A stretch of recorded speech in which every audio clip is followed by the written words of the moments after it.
Real Madrid, c'est fait, Fede Valverde prolonge son contrat.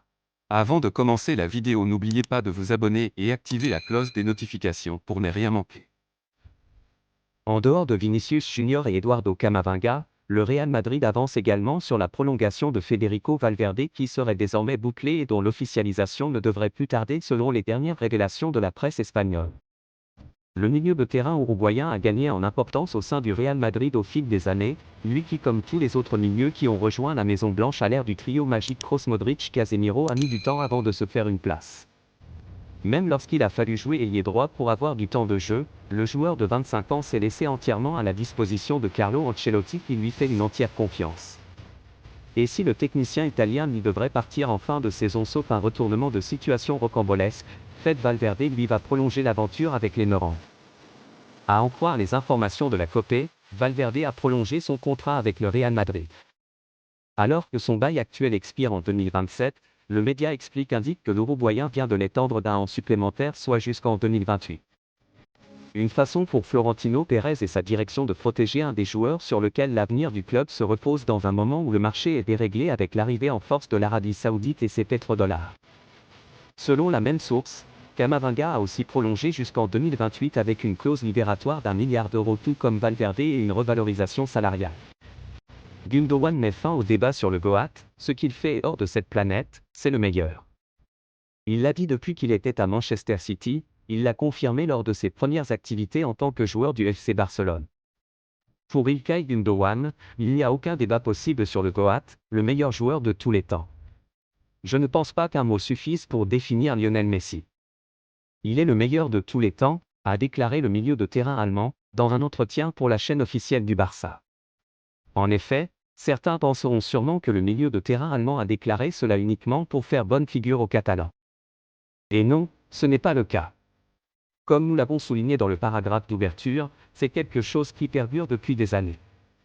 Gundogan l'a dit avant même de le voir remporter la Copa América et la Coupe du Monde, le meilleur. Bien sûr Messi. Cela ne fait aucun doute. Pour moi, cela ne fait aucun doute. Bien sûr, Cristiano Ronaldo est spécial et nous ne verrons probablement pas quelqu'un comme lui dans 20 ou 30 ans, mais ce que fait Messi est hors de cette planète. C'est du pur talent.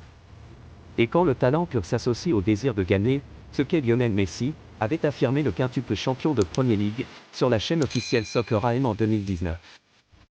Real Madrid, un nouveau tireur de pénalty désigné. Le Real Madrid a toujours été un club synonyme de star du football, de trophées et d'exploits mémorables.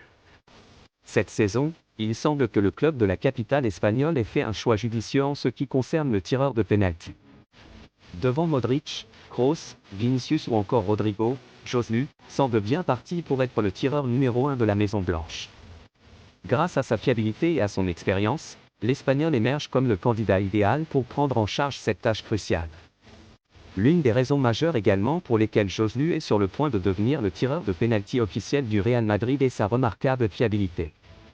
Au fil des années, il a prouvé qu'il peut garder son sang-froid lors des moments de pression, transformant les pénaltys en or.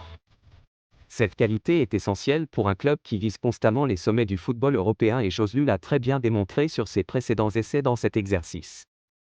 Même s'il a eu à rater un pénalty le samedi dernier lors de la victoire éclatante du Real Madrid contre Osasuna, 4-0. À l'Etihad, Karim Benzema revient sur son départ du Real Madrid. Karim Benzema avait décidé qu'il ne poursuivrait pas son aventure avec le Real Madrid.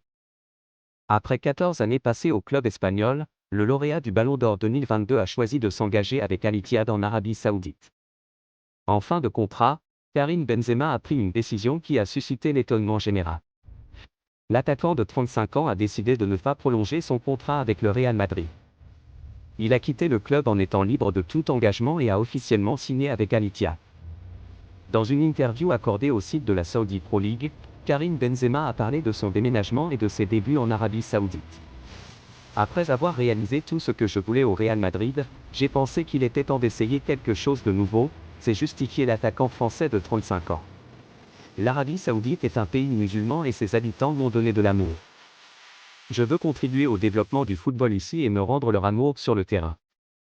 J'ai été surpris par le niveau du football en Arabie Saoudite. En Europe, on n'a pas beaucoup regardé le football en Arabie Saoudite, mais avec les grands noms actuellement, on peut le regarder et voir le haut niveau, a ajouté Benzema. Toutes compétitions confondues, Karim Benzema a joué 648 matchs avec le Real Madrid. Il a marqué 354 buts pour 25 trophées avec les Madrilènes.